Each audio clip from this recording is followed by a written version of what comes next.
So back at it again, doing stuff I probably shouldn't be doing. I just can't seem to leave anything stock. So as you can see, we have the W169 in the backyard and we're going to be doing some work to it. New to me, A180 has definitely proven itself over these last couple of weeks to be a very reliable get in and go vehicle. Haven't had any reliability issues, and then I also spent 2 days getting it registered and fully road legal. I also do want to do a quick oil change, but we'll get into that later on. But mechanically, everything checks out and the car runs perfect. Speaking of reliability, I was thinking we'll add a slightly bigger turbocharger. I'm kidding, of course, but can you imagine that? Whew, this thing is heavy.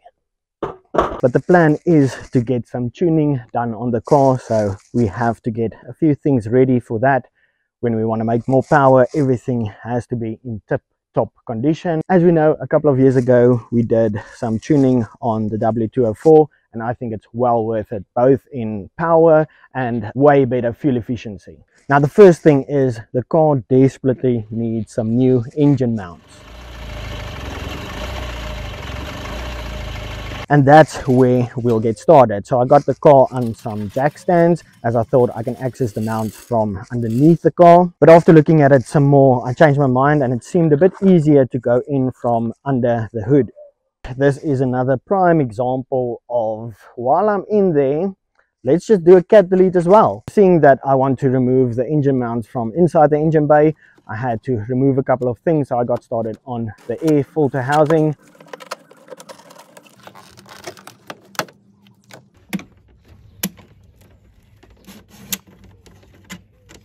Got that all disconnected and out of the way.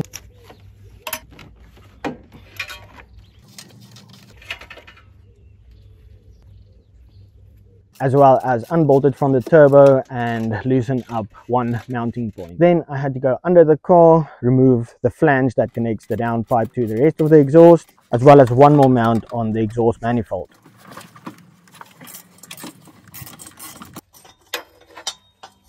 I could then go ahead and pull out the cat and have tons more space to work. I then removed the two 16mm bolts under the car and lifted up the engine about an inch to get the tension of the mounts and then unbolt them from the engine. Now I don't think these mounts have ever been replaced.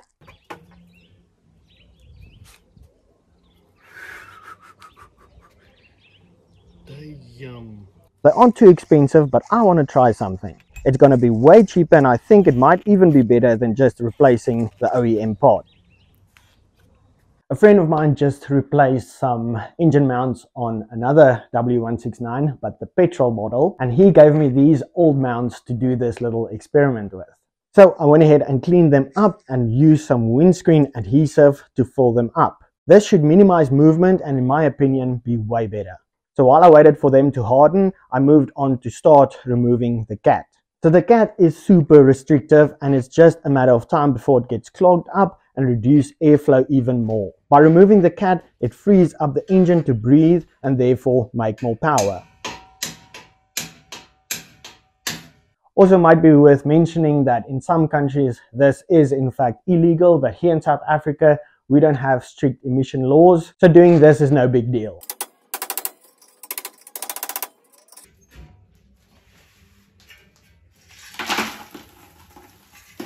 So using a hammer and a piece of steel, I got all the material removed from the inside. And apparently this stuff is worth some money, so I'll look into that a bit later on.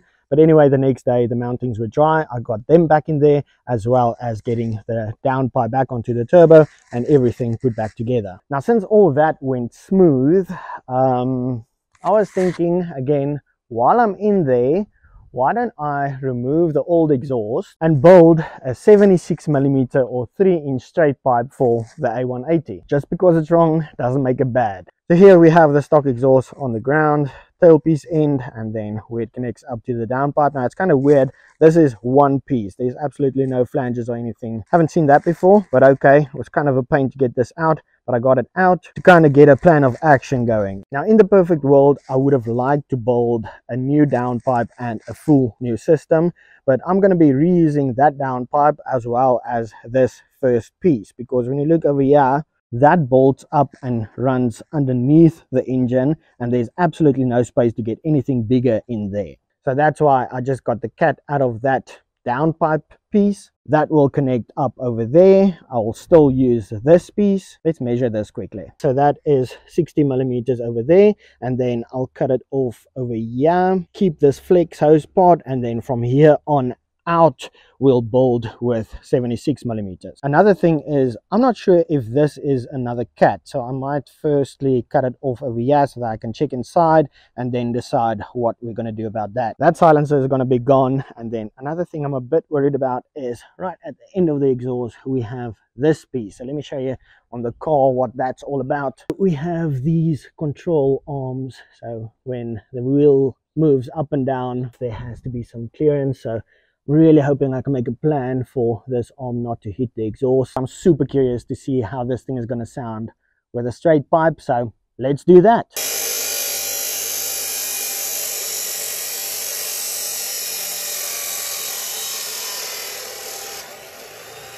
Turns out that is another cat. Seeing that today is a public holiday and everything is closed and I don't have any 76mm tube to get started on this new exhaust, I'm going to be using the snorkel of the off-road AU Falcon to get started, and then tomorrow I'll just get some more.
Alright, so I managed to knock out a big piece of the exhaust already just using the snorkel of the Ford. So turned out to be a lot easier than I thought up to this point, but like I said, all the places are closed today, so I need to wait to get some more material to continue on this. But I do have that piece on the exhaust right now, or that piece of the exhaust on the car right now, and I want to hear how it sounds. Are you ready for this? I'm going to put you guys behind the car for the first start up and then see how it sounds.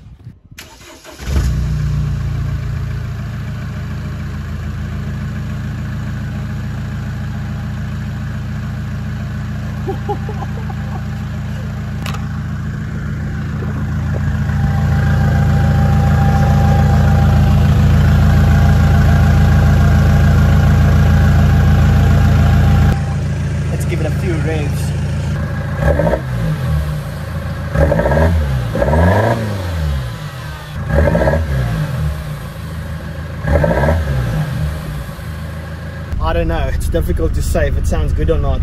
It sounds a bit funny, but I think the best option is to go drive it. So let's take it for a test drive. Probably can't see that on camera, but those engine mounts were a bad idea. Everything is shaking like crazy.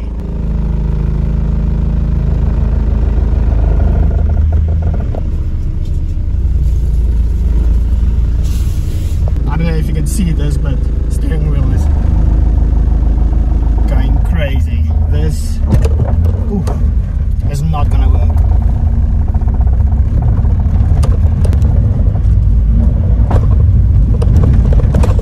Something, yeah, this is not good.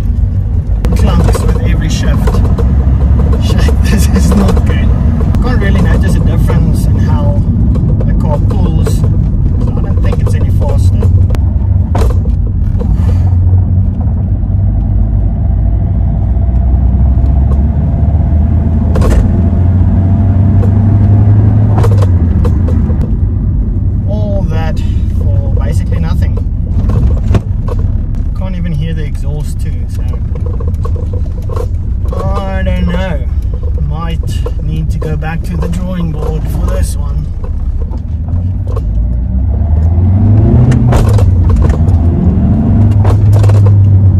Okay, might be a bit stronger.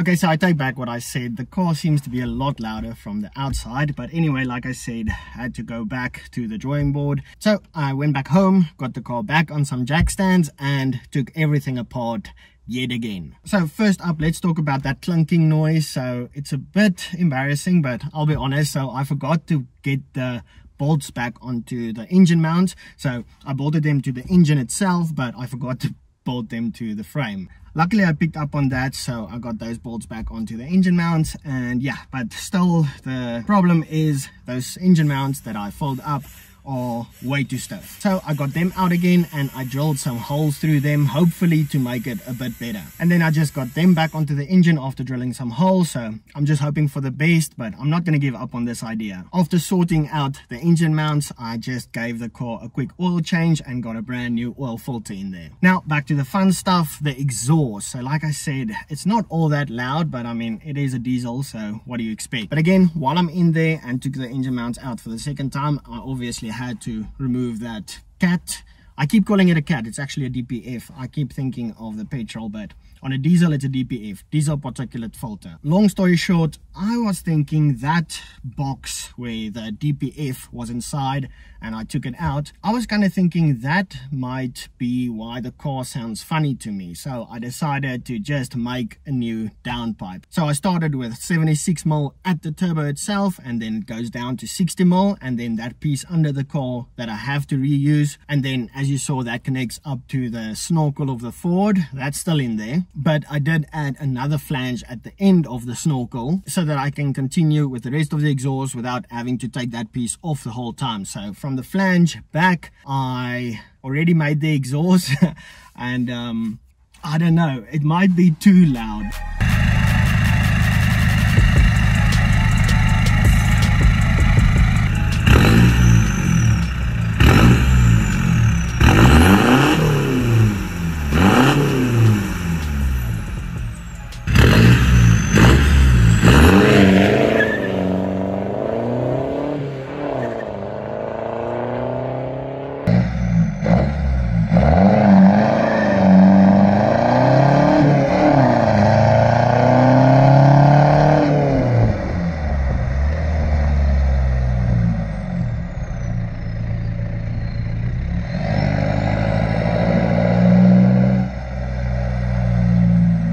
So that is the new exhaust system for the A180 CDI. Turbo whistles and all. Also, those engine mounts seem to be a little bit better. They do still shake the steering wheel quite a bit, but I'll get used to it. All in all, it's not that bad, and with less movements, the shifts feel a lot more direct. I don't know how to explain it, but they just feel a lot better. So I'm happy with the car, and I think we are ready to get it tuned. So hopefully the next time you see this thing, we'll take it over, get it on the dyno, do some tuning on it, and see what power we can make. That was the whole point of this video, to get the car ready to go on the dyno and up the power a bit. But what a week it has been. But I hope you guys enjoyed the video, and then I'll see you in the next one. Peace.